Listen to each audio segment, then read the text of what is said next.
بسم اللہ الرحمن الرحیم۔ آپ کہہ دیں اے اہل کتاب اس کلمے کی طرف آؤ جو ہمارے درمیان اور تمہارے درمیان برابر ہے، یہ کہ ہم اللہ تعالیٰ کے سوا کسی کی عبادت نہ کریں اور اس کے ساتھ کسی کو شریک نہ ٹھہرائیں، اور ہم اللہ تعالیٰ کے سوا ایک دوسرے کو بھی رب نہ بنائیں۔ پھر اگر وہ منہ موڑیں تو آپ کہہ دیں کہ تم گواہ ہو جاؤ، بلا شبہ ہم مسلمان ہیں۔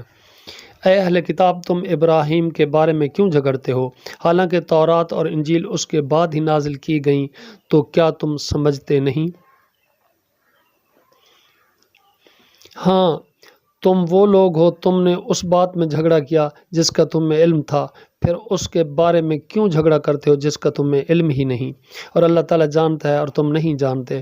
ابراہیم نہ یہودی تھے نہ عیسائی، بلکہ وہ یکس مسلمان تھے اور مشرکوں میں سے نہیں تھے۔ یقیناً لوگوں میں ابراہیم کے سب سے زیادہ قریب وہ ہیں جنہوں نے ان کی پیروی کی، اور یہ نبی اور وہ لوگ جو ایمان لائے، اور اللہ تعالیٰ مومنوں کا دوست ہے۔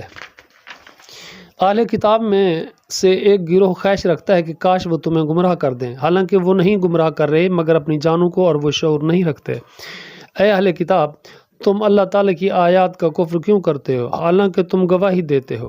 اے اہل کتاب، تم حق کو باطل سے گڑبڑ کیوں کرتے ہو، اور کیوں تم حق کو چھپاتے ہو حالانکہ تم جانتے بھی ہو؟